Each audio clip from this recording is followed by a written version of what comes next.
Let's talk about what happens in the quiet space after a connection ends. It's a story many live through but few speak of aloud. This is about the slow dawning, the delayed understanding of what it means to let go of a truly solid partner you assumed would always be there. This isn't about simple pangs of loneliness. It's about a subtle psychological process that can erode our closest bonds, the tendency to become accustomed to the good. When you are a steady, loyal presence in someone's world, you can, paradoxically, begin to fade into the background. Your dependability makes you feel like a permanent part of their landscape. We have a natural, and sometimes heartbreaking, ability to normalize the positives in our lives. That dream job, that new car, that deeply devoted person. The initial gratitude and excitement fade, and it all just becomes standard. You become like the foundation of their house, essential, structural, but completely unseen. They likely didn't consciously think less of you. They probably just assumed you knew your place was secure. But that assumption can be one of life's most significant errors. So, what happens when that steadfast person decides to stop seeking validation that never arrives and instead chooses their own peace? He doesn't make a scene. There's no fiery confrontation. He simply recedes. The daily check-ins vanish. The supportive presence that was a given is replaced by a quiet so deep it becomes audible. And in that quiet, the person who assumed his presence is left alone to face the echo of the partner they gently pushed away. This is an exploration of the potential emotional journey that unfolds in the void you bravely create. Phase 1: The illusion of liberation. At first, the silence doesn't feel like a loss. It feels like control. This is the mind's initial defense against an uncomfortable new reality, a kind of psychological numbing agent. When you step back, your former partner may not feel immediate panic. Many describe a peculiar sense of relief. The messages they'd grown used to skimming over are gone. Their phone is finally still. The unspoken pressure to reciprocate an effort they had long since abandoned has lifted. They might frame this new emptiness not as a deficit, but as a thrilling autonomy. This is a classic case of internal conflict resolution. The mind struggles with two opposing ideas: I am a good person who values love, and I let go of someone who loved me well. To ease this tension, they often reframe the narrative, amplifying minor flaws and downplaying your strengths to make their decision feel right. They tell their friends, and themselves, that this is what they needed. Freedom.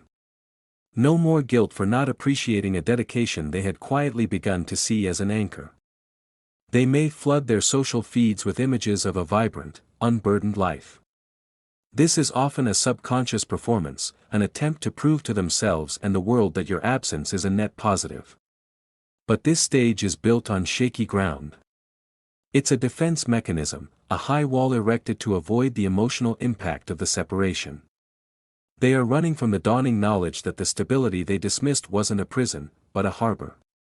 And they were the one who sailed away from it. Our minds are wired to pay less attention to what is constant and available. Your unwavering support became part of the background noise of their existence, filtered out to save mental energy. Right now, they aren't missing you. They're reveling in the idea of their independence. But this calm is deceptive. Phase 2: The echo in the empty spaces.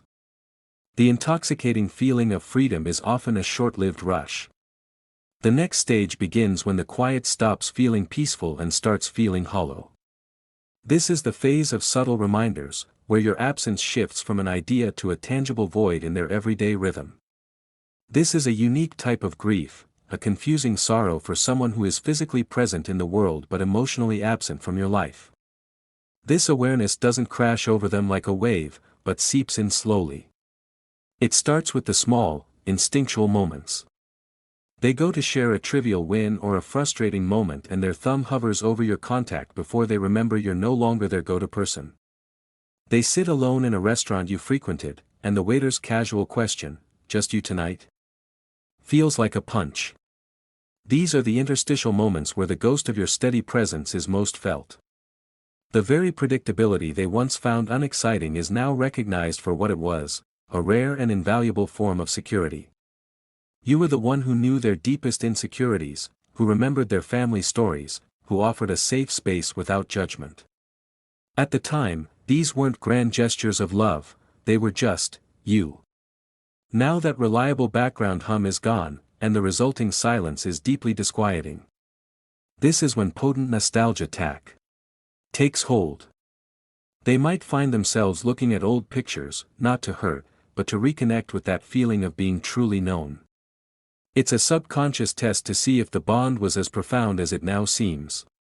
The whispers of absence are the dawning, unsettling realization that what they lost wasn't just a person, but a cornerstone of their emotional world. Phase 3, the unflinching mirror. Eventually, the distractions lose their power. The nights out, the new projects, the casual encounters, they all stop working. They return to an empty home, and the only thing waiting is the resonant echo of your absence. And this is where the mirror appears. Your silence becomes a powerful reflector, forcing them to see themselves without the forgiving lens of your constant affirmation. Your belief in them acted as a shield against their own self-doubt. Because you saw their potential, they could believe in it, too.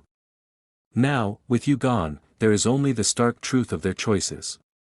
They may look in that metaphorical mirror and see, perhaps for the first time, the person who received profound kindness as a given. The one who mistook unwavering loyalty for a lack of options. They are confronted with the architect of their own solitude.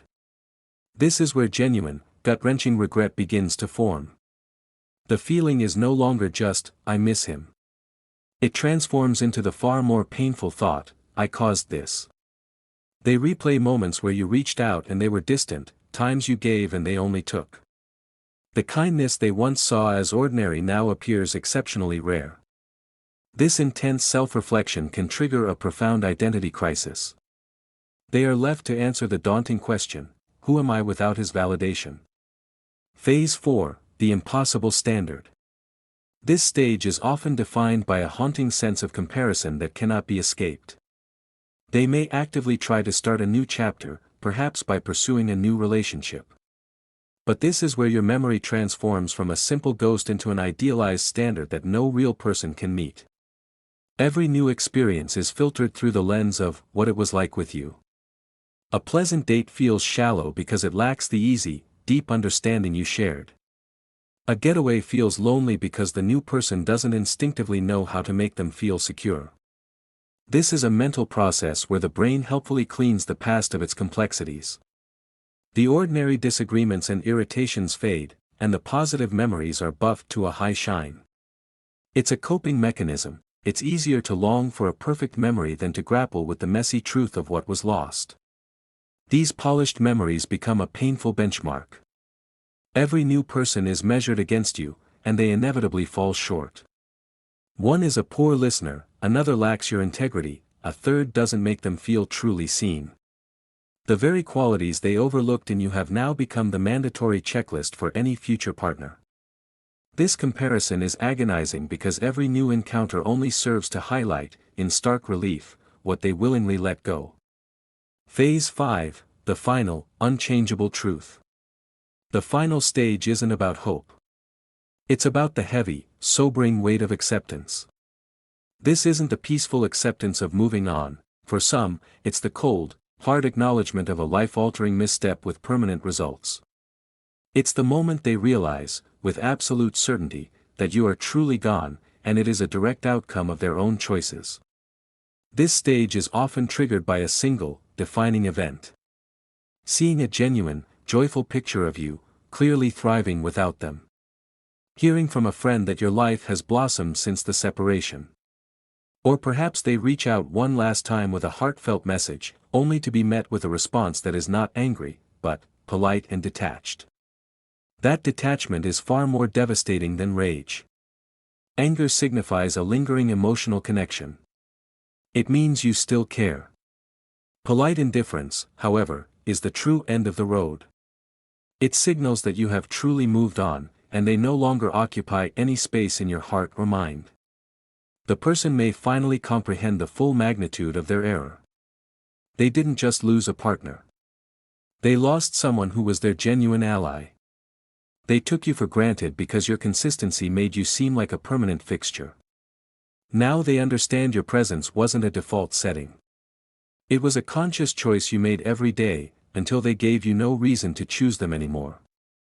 The most enduring pain of this stage is the realization that they must live with the outcome of their decision. There is no reset button. The person they knew, the one who would have moved mountains for them, is gone. In his place is someone who discovered his own value in the crucible of that loss. While they are left to wrestle with the ghost of what could have been, you are out in the world, building a new life, not from a place of bitterness, but from a foundation of self-respect. This isn't a story about making them come back. It's about them finally, and far too late, recognizing your worth, just as you are no longer there to receive that overdue acknowledgement. This entire journey underscores a difficult but empowering truth: sometimes, creating distance is the only way for someone to finally hear the value of your presence. The principle is universal: scarcity dictates perceived worth. As long as your devotion was a guaranteed constant, its value could be overlooked. Your absence became the necessary condition for your presence to be fully appreciated. If you have ever had to make that painful choice, not from a place of anger, but from a deep well of self-regard, then you understand the quiet, immense strength in choosing yourself. Your silence wasn't a tactic. It was a consequence. It was the natural outcome when one person finally stops accepting less than they deserve. Real power resides not in their potential regret, but in your capacity to construct a life so complete and meaningful that their reflection becomes irrelevant. Your value is not defined by who misses you, but by what you build in the space they left behind. Let their story become a minor, faded entry in your volume. You are the author. It's time to write the next chapter. If this perspective on self-worth and consequence resonates with you, feel free to share your own thoughts below.